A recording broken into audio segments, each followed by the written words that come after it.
Before the universe held life, it held a chilling, perfect order. Now, its ancient architect has returned to reclaim the original design. It doesn't destroy, it corrects. It turns the noisy, beautiful symphony of life into the stark, silent perfection of an equation. How do you fight an enemy that turns your very logic against you? Every deliberate action is simply nullified by its flawless mathematics. When logic failed, humanity turned to its most primal magic, purposeful madness. They weren't building a weapon, they were building a declaration of rebellion. The final battle would not be fought between good and evil, but between the absolute certainty of a straight line and the glorious freedom of a doodle. We always looked to the stars, searching for life. We never suspected that what would find us was its very opposite. The first signal from an alien intelligence wasn't a greeting. It was a mathematical statement. Cold, precise, and absolute.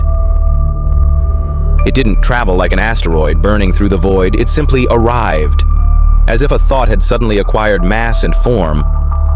They called it the Balancer Entity, a name born of awe and a vague, creeping fear that it had come to pass judgment. It did not communicate, it simply watched. And in that great silent observation, humanity felt an anticipation more terrifying than any threat. And then it began its work. Not with fire or bombs, but with a far more subtle instrument, a divine drafting pen.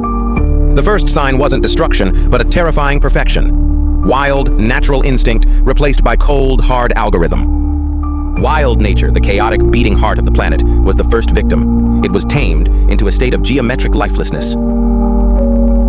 Even in the deepest trenches of the ocean, the architect's hand reached down, turning the living sea into a silent, static aquarium.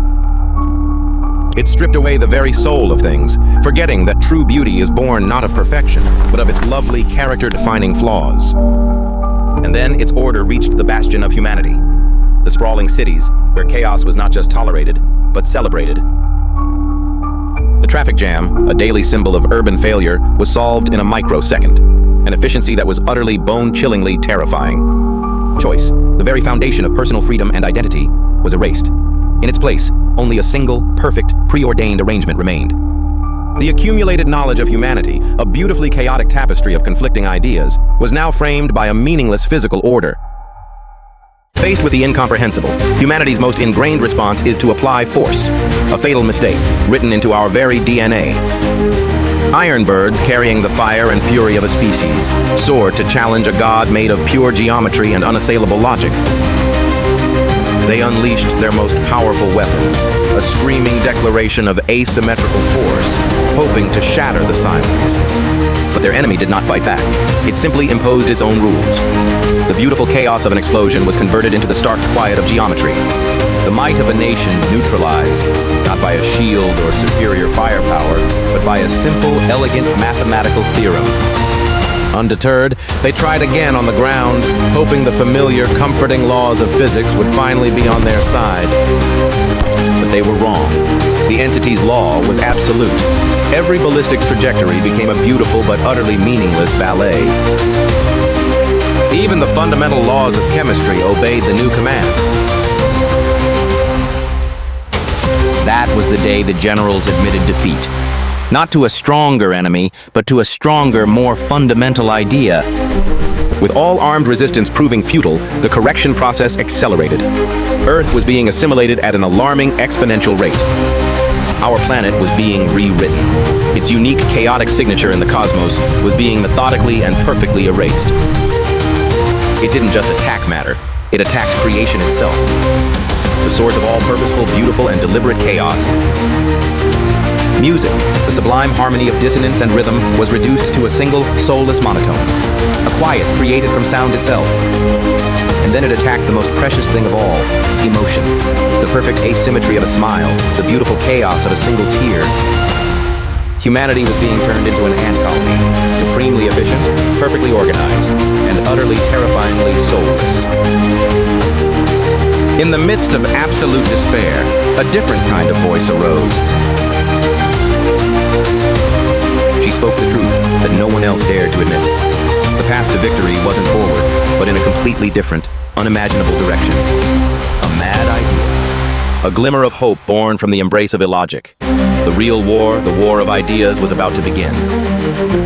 When all rational options lead to inevitable failure, insanity becomes the only viable strategic choice. A new war was declared.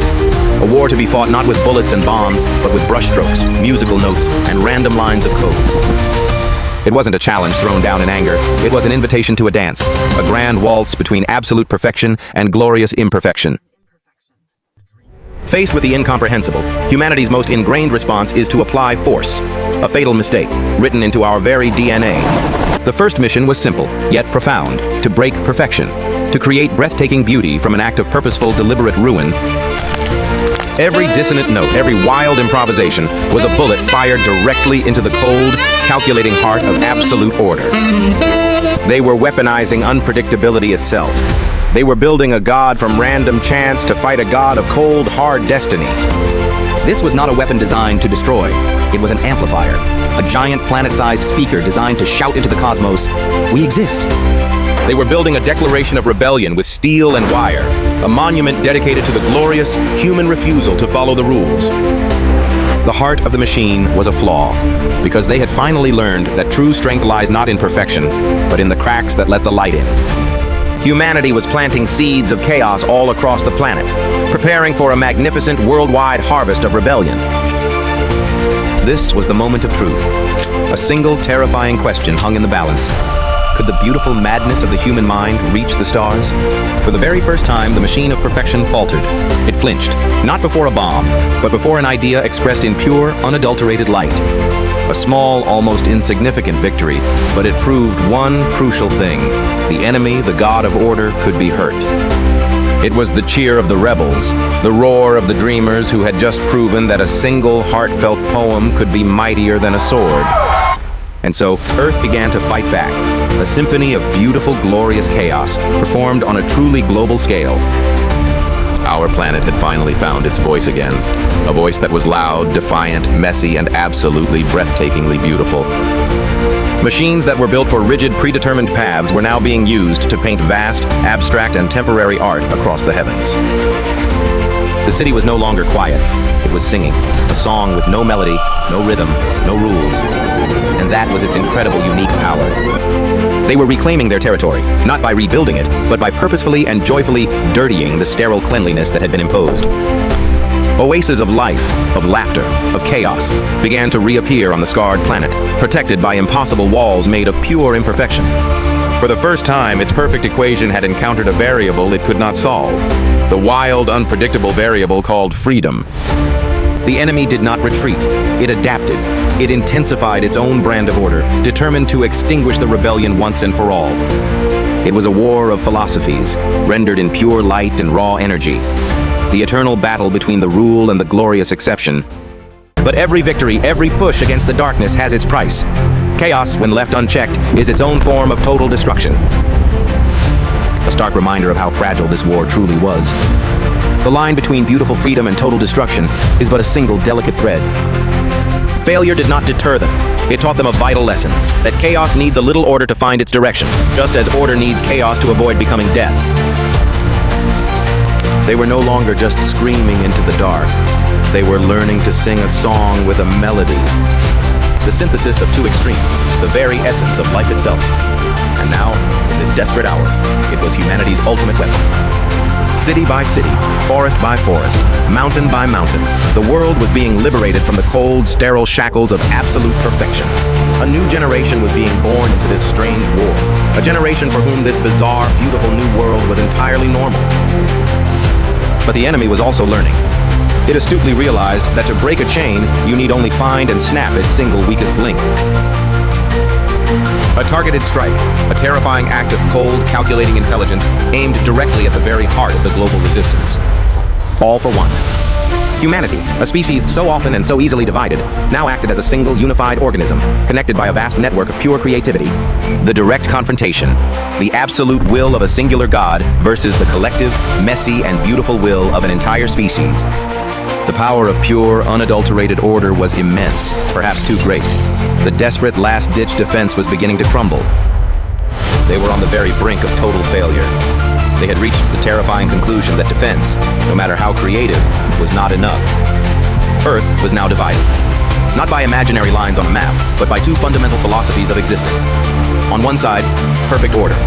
It was a daring, desperate decision, not to defend, but to communicate in the only language a cosmic force might truly understand. Pure, unfiltered energy. It wasn't a military order that was given. It was a call to the artists, a summons for them to begin their greatest and perhaps final performance. They were lowering their shields, betting everything they were and ever could be on a single, desperate shot. An act of absolute faith in the power of creation. To have even a chance at victory, they had to accept a temporary, devastating loss. A heavy, terrible price for a grand, cosmic gamble. They weren't just preparing to fight.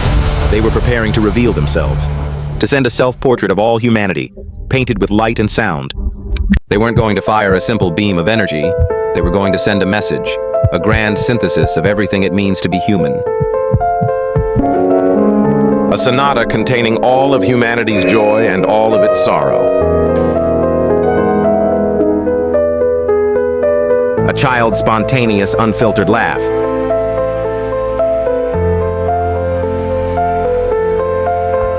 A beautifully, deliberately flawed equation.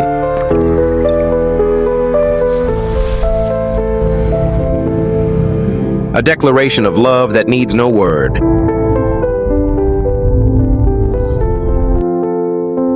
And a simple childish doodle that contains an entire universe of imagination. In the midst of absolute despair, a different kind of voice arose. A single word was spoken to launch humanity's final, most poignant, and most beautiful performance.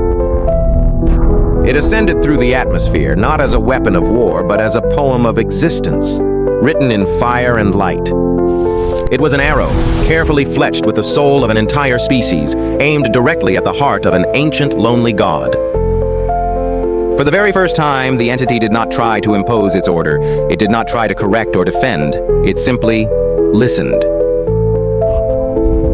There was no destruction, no cataclysmic explosion. There was only comprehension. The grand, chaotic symphony of humanity was now playing inside the mind of a god, telling it the messy, beautiful, and wonderful story of life. The message didn't wound it. It made it understand. For the first time in its eternal existence, the balancer entity perceived the true beauty of imperfection. It answered, not with a command or a judgment or a threat, but with a thank you. It did not leave in defeat. It left because it had finally found a new, more sublime kind of perfection, the delicate balance between order and chaos. A silent treaty was written amongst the stars. The long, strange war was finally over. Humanity survived, but they were forever changed. They had learned that order and chaos are not enemies, but two necessary partners in the same cosmic dance. And in this new world, they would teach their children the most important lesson of all. Learn to draw the straight lines, but never. Perfection is static. Life is chaos. Which side are you on?